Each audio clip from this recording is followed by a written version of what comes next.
Legislação de trânsito. Pessoal, legislação de trânsito envolve ali 4 partes. Primeiro, disposições iniciais, depois a gente vai ver sinalização de trânsito, infrações de trânsito e normas gerais de circulação e conduta. Então essas são as 4 partes aí da matéria de legislação que a gente vai ver.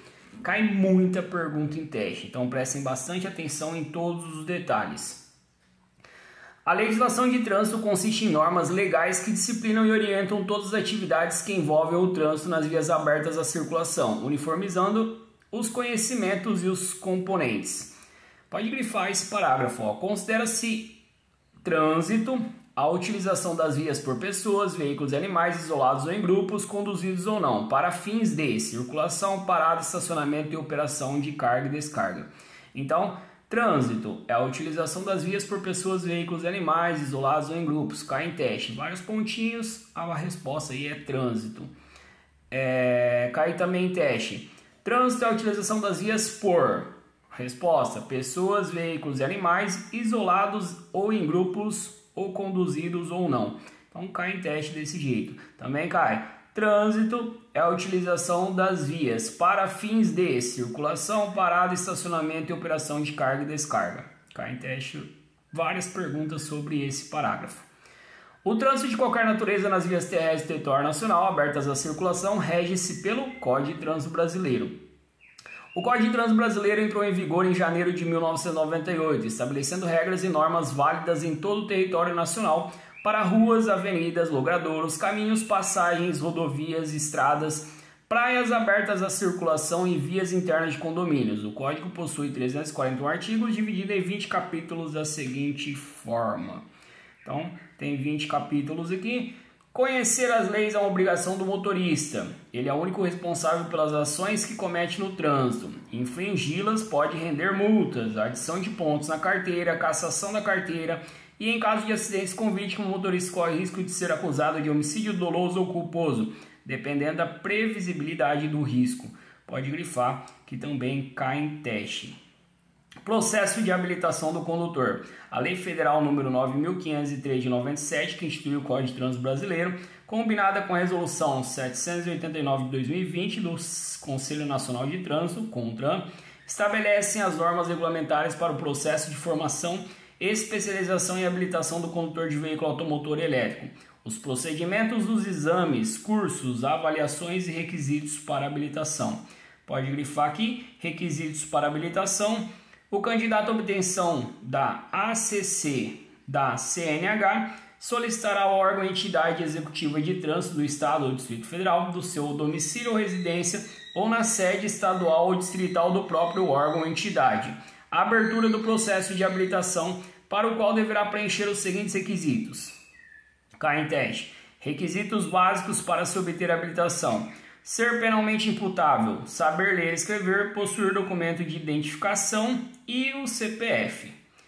De acordo com a Resolução 789 de 2020 do CONTRAN, para obtenção da ACC e da CNH, o candidato deverá submeter-se a exames realizados por órgãos executivos de trânsito na seguinte ordem. Então, além dos básicos, esses 4 requisitos são os básicos, também cai aí fazer os exames relativos aí à habilitação, que é o exame médico de aptidão física e mental, a avaliação psicológica, o exame escrito, que é a prova teórica sobre a integridade do conteúdo programático desenvolvido em curso de formação de condutores, que é o que vocês estão fazendo, as aulas teóricas.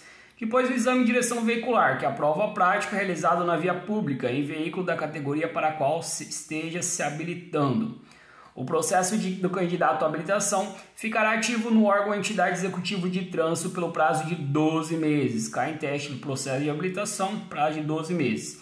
Contados da data do requerimento do candidato, os processos de habilitação ativos até 31 de 12 de 2021 deverão ser concluídos até 31 de 12 de 2022.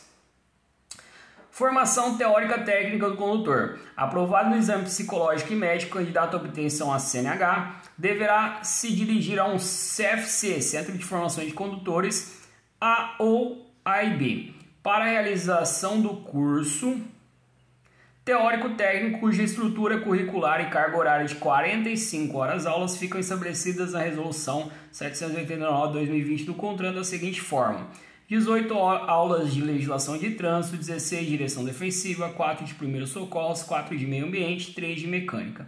Então, a quantidade de aulas são relativa também à quantidade de perguntas que caem em teste. Não vai cair 45, então é proporcional. O Centro de Formação de Condutores, o CFC, que é a autoescola, é o órgão responsável pela condução do processo de habilitação, aulas teóricas e práticas. Tais centros são as antigas autoescolas, porém com mais atribuições e responsabilidades. O candidato à obtenção da ACC ou da CNH, após a conclusão do curso de formação, será submetido ao exame teórico técnico, constituído de prova convencional ou eletrônica, de no mínimo 30 questões, incluindo todo o conteúdo programado proporcional à carga horária de cada disciplina, organizando de forma individual, única e sigilosa. Para aprovação no exame, o candidato deverá obter aproveitamento de no mínimo 70% acertos nas questões, isso é 21 questões. Os DETRANs de alguns estados, como na Bahia, Ceará e Distrito Federal, por exemplo, aplicam prova com 40 questões, devendo o candidato acertar no mínimo 28. O exame teórico técnico será aplicado pelo órgão ou entidade executiva de trânsito do estado ou Distrito Federal, ou por entidade pública ou privada por ele credenciada. Nos municípios do interior dos estados, o exame é aplicado pela CIRETRAN, Circunscrição Regional de Trânsito, que é o que a gente tem aqui em Cianorte, uma CIRETRAN, DETRAN só em Curitiba. Aprendizagem de prática veicular. Aprovado no exame teórico técnico, o candidato deverá dirigir-se ao CFC, que é a autoescola, B ou AB, para a realização do curso de prática e direção veicular, seguindo a carga horária estabelecida pela resolução 789/2020 do CONTRAN. Se tiver fazendo ACC, que hoje em dia é difícil acontecer, deverá fazer 5 horas aulas, categoria A 20, categoria B 20. Se for adição, se a pessoa não está tirando a primeira habilitação, ela já tirou a primeira habilitação e está fazendo uma adição, aí diminui aí para 15 horas aulas. Categoria B. Para obtenção, o candidato poderá optar por realizar até 5 aulas em simulador de direção veicular, que deverão ser feitas previamente às aulas práticas em via pública. Já para adição, é obrigatória a carga horária da prática diretamente no veículo de aprendizagem. O simulador não é mais obrigatório, então a gente não tem aqui na autoescola. Pode grifar esse próximo parágrafo. Para a realização de tal curso, o candidato deverá estar apanhado por um instrutor de prática e direção veicular e portar a LADV, Licença de Aprendizagem para Direção Veicular, expedida pelo órgão ou entidade executiva de trânsito do Estado ou do Distrito Federal, contendo no mínimo as seguintes informações: identificação do órgão ou entidade executiva de trânsito expedidora, nome completo, número do documento de identidade, do CPF, do formulário do RENASH do candidato. Categoria pretendida, nome do CFC, da autoescola responsável pela instrução, prazo de validade. A LADV será expedida mediante a solicitação do candidato ou do CFC, o qual mesmo esteja vinculado para a formação de prática e direção veicular e somente produzirá os seus efeitos legais quando apresentado no original acompanhado de um documento de identidade, em nome do candidato com a identificação do CFC, responsável do instrutor, depois de aprovado nos exames previstos na legislação com prazo de validade que permita que o processo esteja concluído. Grifem esse próximo parágrafo. O candidato que for encontrado conduzindo o veículo automotor desacompanhado do instrutor de prática de direção veicular terá a LADV suspensa pelo prazo de 6 meses. Então tomem cuidado aí para não ser pego dirigindo aí no tempo das aulas práticas. No caso de reprovação no exame teórico técnico ou no exame de direção veicular, o candidato terá que repetir o exame a qualquer tempo, sendo dispensado do exame no qual tenha sido aprovado e mediante pagamento de taxa de reexame. Ao candidato aprovado, pode grifar esse parágrafo. O candidato aprovado será conferido a PPD com validade de 1 ano. Cai a validade. A Carteira Nacional de Habilitação CNH e autorização para conduzir ciclomotores definitiva será conferida ao condutor no término de 1 ano, desde que não tenha cometido qualquer infração de natureza grave ou gravíssima, ou seja reincidente em infração média, ou quer dizer, uma grave, uma gravíssima ou 2 médias. Essa é a regra para você obter aí a habilitação definitiva CNH. O cometimento dessas infrações obriga o candidato a reiniciar todo o processo de habilitação. Cai em teste, se foi a PPD, a permissão para dirigir, se ela for cassada, deve reiniciar o processo de habilitação. A CNH terá validade em todo o território nacional, na vigência do exame de aptidão física e mental, e equivalerá a documento de identidade mesmo com prazo de validade expirado. Quando o condutor possuir CNH-ACC, será inserido em campo específico, utilizando-se para ambas um único registro. A identificação da CNH expedida e a autoridade expedidora serão registradas no RENACH, Registro Nacional de Condutores Habilitados. A cada condutor corresponderá um único registro do RENACH, agregando-se nesse todas as informações. Candidato portador de deficiência. O exame de direção veicular para candidato portador de deficiência física será considerado prova especializada e deverá ser avaliado por uma comissão especial integrada por no mínimo um examinador de trânsito, um médico perito examinador e um membro indicado pelo CETRAN, o Conselho de Trânsito do Distrito Federal, CONTRANDIF, conforme dispõe o inciso 6º do artigo 14 do CTB.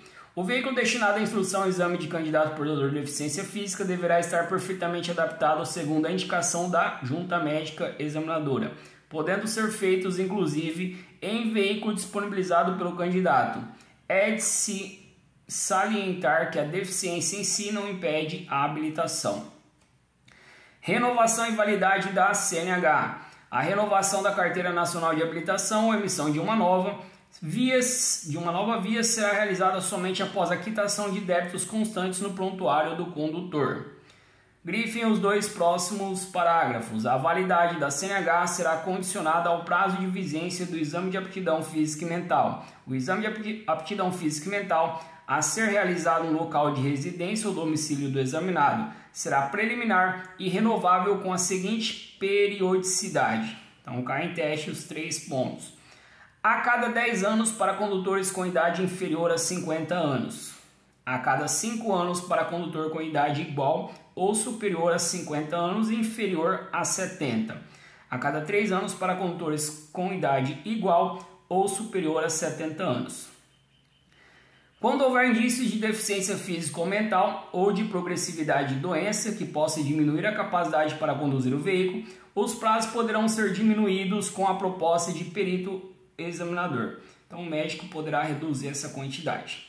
O condutor que por qualquer motivo adquira algum tipo de deficiência física para a condução de veículo automotor deverá se apresentar ao órgão ou entidade executiva de trânsito do Estado ou Distrito Federal para submeter-se aos exames necessários.